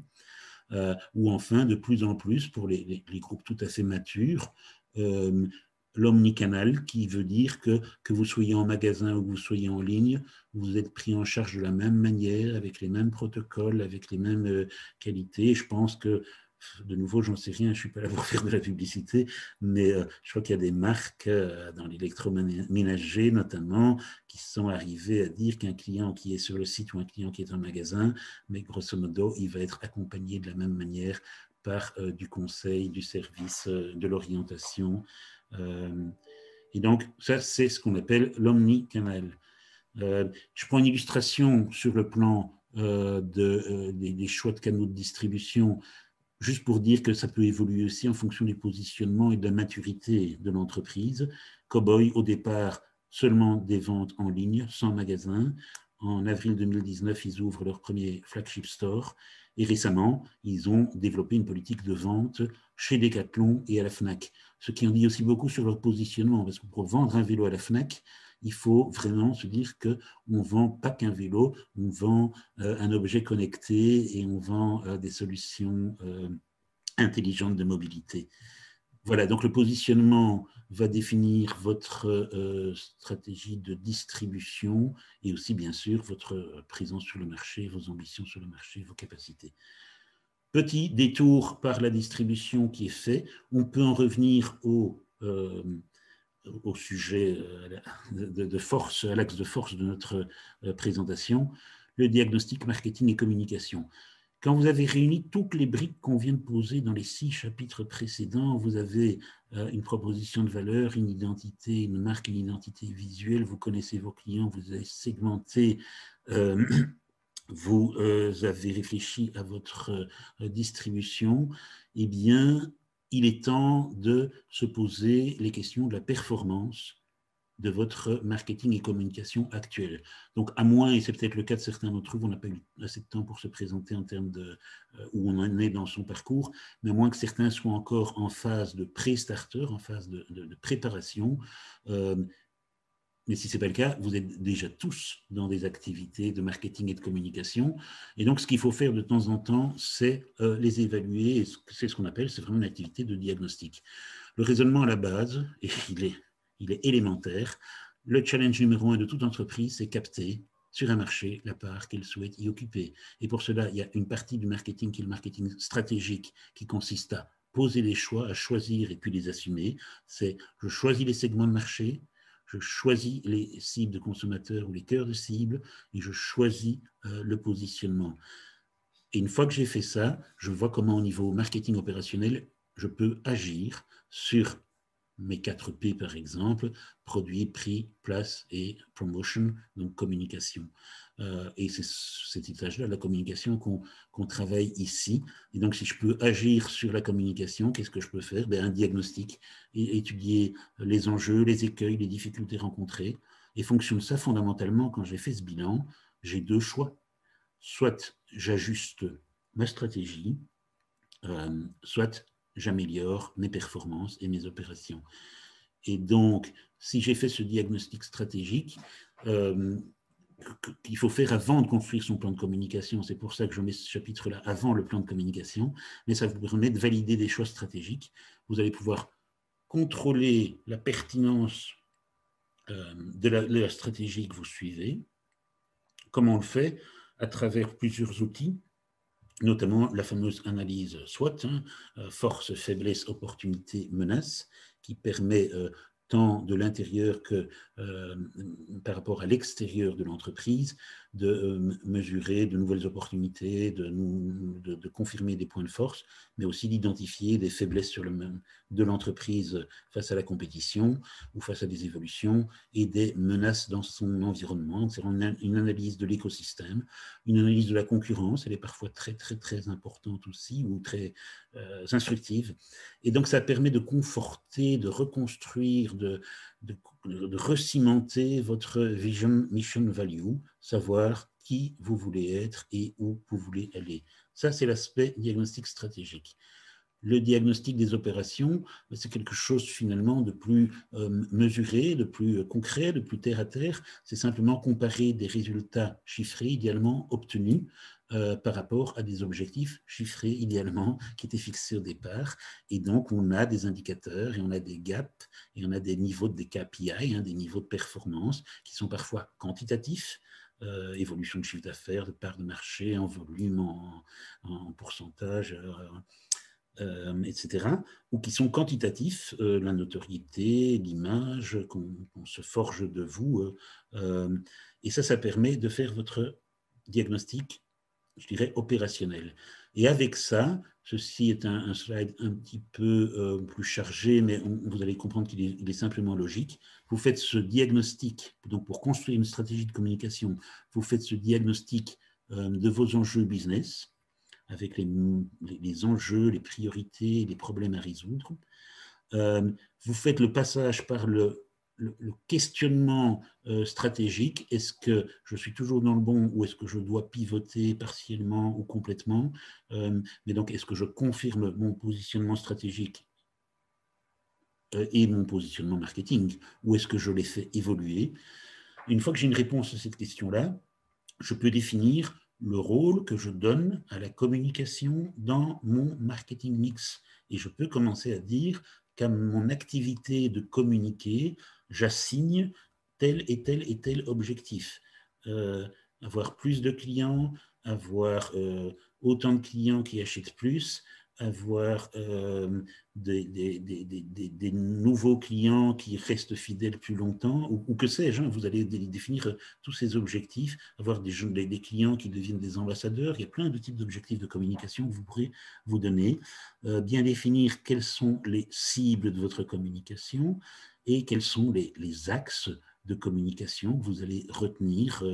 C'est votre tone of voice, c'est vos arguments, c'est votre style de communicant.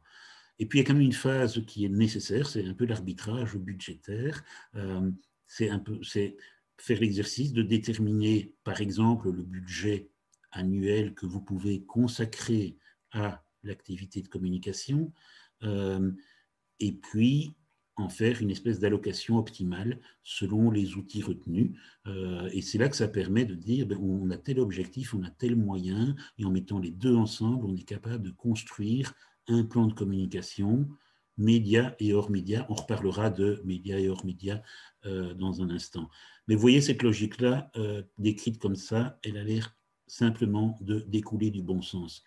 Et donc, quand on a fait son diagnostic de marketing et de communication, on peut vraiment travailler son marketing mix. Et en ce qui nous concerne, on va travailler essentiellement le P de promotion. Mais donc, on a bien vu là tantôt que ce sont toutes les actions et les décisions que vous allez mettre en œuvre pour positionner votre entreprise, vos produits, vos services sur le marché, avec les 4 P, les 4 domaines centraux qui émergent: politique de produit, politique de prix, politique de distribution et politique de communication. Et donc, vraiment, hein, c'est ancien, mais ça reste de très grande valeur, surtout dans du commerce de retail, ou dans l'artisanat, ou dans du service aux personnes. La mise en œuvre équilibrée et performante de votre 4P est essentielle au bon développement de votre entreprise. Et on peut prédire que si un de ces 4P est fondamentalement déséquilibré, eh bien, vous avez un tabouret à 3 pieds. Maintenant, ce modèle, il a ses vertus, mais il a aussi ses faiblesses. Il a aussi un peu vieilli, parce qu'il est né dans les années 60 aux États-Unis, à une époque où les marchés étaient en croissance, le pouvoir d'achat augmentait, les entreprises produisaient à tout va, et avec un seul objectif, c'était de capter la plus grande part de marché chez ces nouveaux consommateurs dans une croissance effrénée. Mais c'est un modèle qui était quand même assez centré sur l'entreprise. On a évolué depuis les années 90, c'est un modèle qui s'appelle celui des 4 C, qui prend le dessus, qui au moins complète l'approche, parce qu'il a l'avantage d'être beaucoup plus actuel et beaucoup plus humble aussi, parce qu'il se base, il met au centre de la réflexion le consommateur, le client, et on va réfléchir à la valeur qu'on apporte au consommateur, au coût global pour le consommateur, à la commodité pour lui, et bien sûr à la manière dont on communique. Et la communication, vous allez le voir, ici je reprends les 4 niveaux, hein. On réfléchit au niveau consommateur, plus en termes de pousser une offre dans une approche company-centric, mais de produire une réponse à la demande et aux besoins, donc on est plutôt customer-centric. Le coût n'est pas analysé simplement sous l'angle du coût de vente, il est analysé sous l'angle du coût total, tout l'effort à faire pour se procurer votre produit, et parfois même le coût, des coûts immatériels comme le coût moral, qui, Dieu merci, rentre de plus en plus en considération pour toute une série de consommateurs.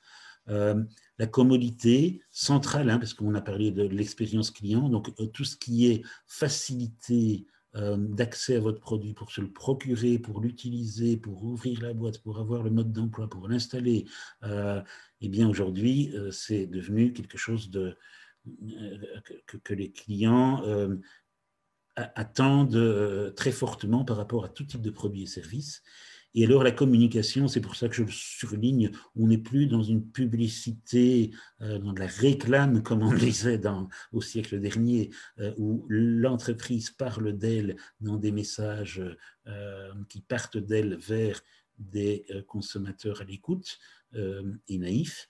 Non, aujourd'hui, c'est une entreprise qui communique, qui crée un vrai dialogue avec des clients qui sont d'ailleurs bien informés, qui comparent et qui attendent un dialogue ou du service ou de la communication ou de l'information de votre part tout au long de leur cycle d'expérience client.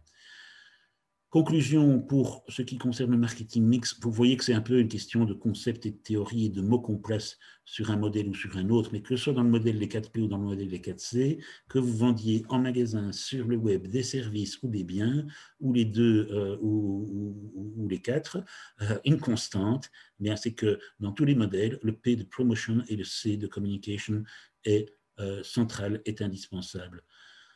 Et ça nous permet, et on avance, comme ça dans 7-8 minutes, on a terminé, on peut un peu dialoguer, ça nous permet de dire, avec tout ce que vous avez réuni ici, vous êtes capable de fixer vos objectifs de communication. Alors, c'est des objectifs, on l'a dit à suffisance, qui se construisent en cascade. Comme on est dans le business, on l'assume. C'est d'abord vos objectifs marketing qui vont définir vos objectifs de communication. Et c'est parce que vous aurez des objectifs de communication qui auront été bien définis que vous serez capable de définir des objectifs de campagne ou d'action publicitaire ou d'action de communication ou d'activation ou de rencontre de vos clients, parce qu'il y aura finalement une espèce de logique, tout sera cohérent, tout sera descendant depuis la cascade du marketing vers votre plan de communication et vers vos objectifs pour chacune de ces actions. Et là, on retrouve des modèles que vous avez certainement croisés à un moment ou un autre de vos approches marketing ou vente. C'est les grands modèles du marketing, notamment la Wittgensteiner, ou le modèle AIDA qui est encore plus connu. AIDA, c'est les initiales de attention, intérêt, désir, action. Et donc, on dit bien qu'on essaye, à travers notre communication, de susciter l'attention de nos prospects, de nos clients, de nos cibles. Au-delà de ça, la considération, l'intérêt. Au-delà de ça, le désir. Et puis, enfin, le passage à l'acte, qui peut être un achat, mais qui peut aussi être un changement de comportement, qui peut être un voyage, qui peut être un engagement sociétal. C'est toujours la même chose. Je crois qu'on passe, alors parfois on renverse les ordres des choses, ça dépend un petit peu, mais on aborde à tout le moins un niveau d'information, et là c'est finalement une communication de type cognitive. On aborde un niveau affectif, donc qui s'adresse aux attitudes, aux émotions par rapport à votre proposition de valeur, et on aboutit à un niveau d'enclencher un comportement, une action. Parce que si on n'a que les deux premiers, c'est super, on a plein de gens qui savent ce qu'on fait et qui adorent ce qu'on fait, mais si personne n'achète ce qu'ils adorent et ce qu'ils connaissent, on est quand même dans un problème de business. Et donc, il faut bien aller jusqu'au bout de ce cycle. Et donc, dans vos objectifs de communication, retenez que vous allez chaque fois, à mon avis, les définir dans un mind mapping ou dans un brainstorming ou dans un tableau Excel selon que vous soyez plutôt créatif, visuel ou hyper rationnel, peu importe, mais vous allez quand même retrouver ce premier niveau cognitif, faire savoir, la communication qui a pour but de faire connaître, de faire savoir à votre cible que vous existez et ce que vous faites et proposez, comment vous le faites et pourquoi vous le faites. Et puis au niveau affectif, on va faire aimer. Et là, on est dans une communication beaucoup plus fine, subtile, qui va bien sûr pas sortir une liste d'arguments rationnels ou une fiche technique, mais qui va faire jouer les émotions, les expériences et des réponses à des niveaux supérieurs de besoins qu'on a vus dans notre pyramide. Et enfin, au niveau comportemental, il y a un moment où on veut faire passer à l'acte, c'est le call to action, c'est le but d'entraîner une première action, une deuxième action, qui est visiter un appartement témoin, qui est goûter un nouveau produit, qui est essayer un vélo électrique, qui est le premier acte d'achat, derrière lequel on espère qu'il y aura alors un nouveau cycle de marketing et de communication qui s'enclenche, qui est la satisfaction et la fidélisation. Alors, je reviens, et ce n'est pas un curieux raccourci de l'histoire, c'est qu'il y a une technique hyper efficace pour faire connaître votre marque et votre entreprise, faire aimer votre marque et votre entreprise, faire agir vos clients vis-à-vis de votre marque et votre entreprise, eh bien, c'est votre storytelling. C'est cette espèce d'ensemble très complexe comme nos parachutistes, de choses qu'on réunit, qu'on rassemble pour raconter une histoire qui suscite des émotions, qui donne des frissons, qui est une belle réussite individuelle et collective. Et les marques le savent bien. D'ailleurs, voyons un petit peu, de nouveau avec nos deux exemples, le storytelling, il est permanent dans les marques qui communiquent bien. Et je ne fais pas une fixation sur ces deux marques, je les trouve sympathiques, mais elles permettaient surtout d'illustrer mon propos. Il y en a beaucoup d'autres, et chacun le fait à sa manière. Mais Cowboy, par exemple, va très très bien relayer sur ses médias sociaux, et c'est un post sponsorisé, mais ce n'est pas grave. Ils ne vont pas spécialement, eux, parler d'eux, mais ils vont relayer ce que les gens disent d'eux. Ils vont remercier Tegradar, qui a fait un test et une expérience. Et donc voilà, c'est sans doute une entité d'un influenceur. Eh bien, ils reprennent la communication de l'influenceur à leur compte pour dire merci de parler de nous et d'avoir essayé notre produit. Brussels Beer Project à droite, vous voyez que c'est un post du 8 octobre 2020, bien sûr, les masques le trahissent évidemment. Eh bien, contrairement à mon exemple du marchand de vin du début de la formation, eux n'arrêtent pas de communiquer sur comment ils font malgré la crise, malgré le Covid, pour être présents dans les restaurants quand les restaurants sont ouverts, pour être présents en ligne quand on a des restrictions, pour dire que leur shop à Dansart est toujours ouvert et ils viennent avec des offres nouvelles, etc. Donc, typiquement, ils ont une attitude qui est de ne pas laisser leur communauté dans le manque d'informations. Ils sont dans la communication, ils recueillent des avis et ils demandent le partage. J'ai pris un autre exemple parce que c'est aussi un exemple finalement d'une start-up de l'alimentaire créée en 2004, donc ça fait quand même déjà 15 ans, mais c'est un peu les Ben et Jerry's français, Michel et Augustin, je ne sais pas si vous avez croisé. Bien, eux, ils sont partis, évidemment, ils sont doués, ils sont des pâtissiers, ils ont des idées, mais ils sont partis de raconter leur histoire sur les réseaux sociaux et sur leur site web. Si vous allez sur leur site web, on n'a plus le temps maintenant, mais vous irez voir, c'est assez édifiant comment, avant de parler produits, ils vendent une aventure qui est la leur et ils se sont appelés les Troublions du goût. Et donc, ces deux gars, je crois qu'ils sont en Bretagne ou en Normandie au départ, eh bien voilà, ils racontent leur histoire, comment ils ont recréé des choses, mais que beaucoup de ténors du marché, que des Danone et des Nestlé font sans doute, mais ils arrivent à se différencier par leur storytelling. Et je suis convaincu que leurs produits sont des produits de qualité. Ils ont sans doute un positionnement rapport qualité-prix qui est performant. Mais vraiment, ils ont réussi. Et aujourd'hui, c'est une boîte qui fait quand même, si je ne m'abuse, 50 millions d'euros de chiffre d'affaires. Eh bien, ils ont réussi à travers raconter leur histoire, demander du feedback, interroger sans cesse leur communauté. Le nombre de personnes qui les suivent sur les réseaux sociaux, c'est tout à fait ahurissant. Allez voir leur site, c'est inspirant. Voilà, dernier chapitre, et Dieu, c'est le plus court aussi, hein, pour vous rassurer tout à fait, mais c'est finalement le dernier domino qui va tomber après tout notre parcours de 10 chapitres. Notre plan de communication, que vous allez faire peut-être de manière informelle, mais je vous conseille quand même de le faire de manière formelle. Et idéalement, avec des horizons temporels suivants. Une stratégie de com, c'est difficile de la réfléchir à moins de 3 ans, parce que le temps qu'on ait posé les premiers pas, alors je ne dis pas qu'on ne va pas la faire pivoter, mais il est bon de l'écrire pour 3 ans, en disant, dans les 3 années qui viennent, toute chose restant égale par ailleurs, hein, parce qu'il y a peut-être des situations de crise, vous voyez à quoi je fais référence, qui obligent de changer une stratégie de com. Mais sinon, c'est bien de se donner des horizons et de planter un drapeau à 3 ans en disant, c'est là qu'on veut aller avec notre communication. À un niveau plus concret, plus actif, le plan de communication, c'est pas mal de le faire à un horizon d'1 an. Parce que ça va très vite et parce que ça permet de planifier des trucs sur les 4 trimestres et d'être always on si on veut être always on, ou d'avoir des pics mais un seuil minimum. Il faut toujours essayer de rester entre 2 seuils, ça vous le savez. Le seuil inférieur, c'est le seuil de perception. Si on est en dessous du seuil de perception en communication, mais on ne vous voit plus, on ne vous entend plus, vous avez disparu, et vous ne devez pas être au-dessus du seuil de saturation ou de lassitude, parce qu'il y a un moment où vous jetez de l'argent par la fenêtre ou de l'énergie par les fenêtres et que vous pourriez avoir un effet irritant ou un peu trop intrusif.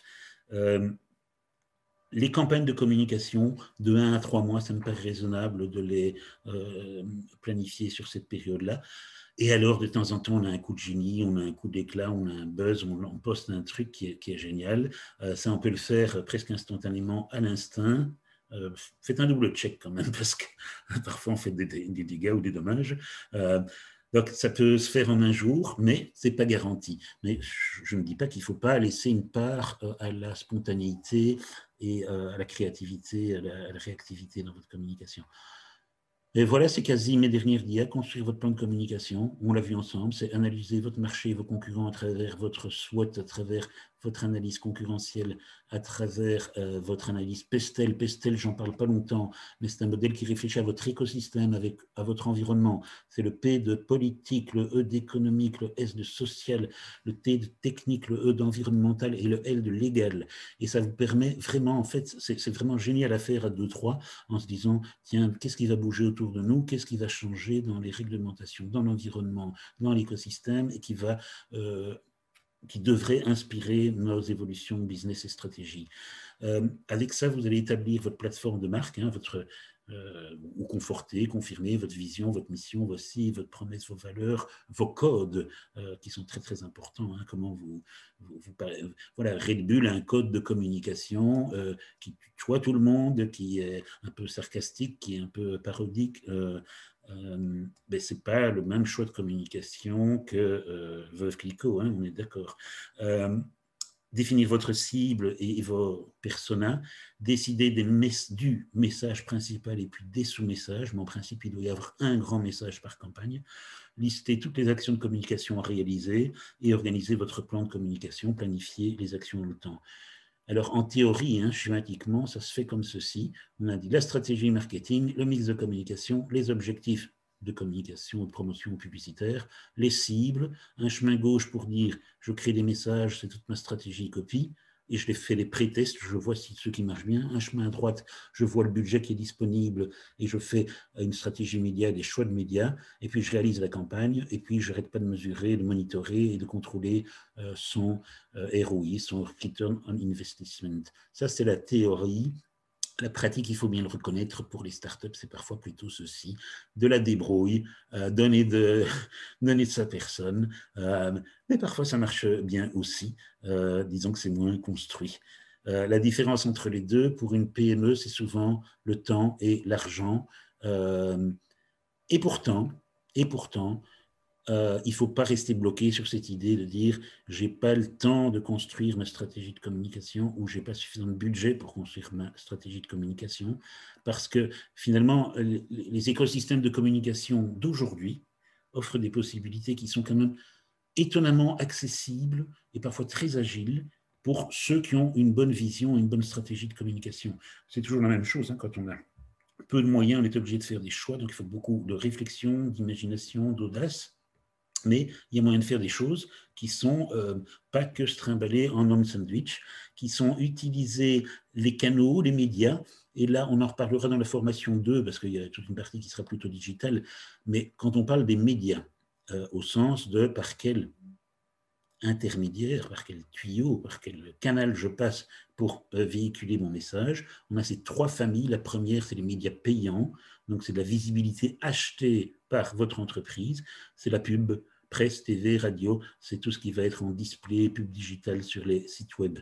C'est des articles sponsorisés sur des blogs ou des médias traditionnels, c'est des posts sponsorisés sur les médias sociaux, c'est du référencement payant, donc des AdWords dans des moteurs de recherche, etc. C'est du sponsoring. Vous voyez, là, vous payez pour que des médias, pour acheter de la place et de la visibilité dans des médias. De l'autre côté, il y a, ou plutôt au milieu, il y a vos médias propriétaires, owned media, c'est la visibilité détenue et utilisée sur vos propres supports. Bon, votre site web, et on dira quand même que c'est un petit peu le minimum minimorum, vos réseaux sociaux, éventuellement un blog, tous vos supports qu'il ne faut pas négliger, il faut quand même aussi être de temps en temps, en espérant qu'on sera de nouveau dans des modes de vie, de rencontres sociales, mais donc vos plaquettes, vos catalogues, vos emailing, vos newsletters. Donc ça, c'est des choses que vous possédez, les canaux, vous ne devez pas payer pour les utiliser ou payer un coût marginal très faible pour envoyer un emailing, mais vous devez surtout faire preuve d'imagination et de qualité dans les messages que vous construisez. Et alors, il y a les médias gagnés.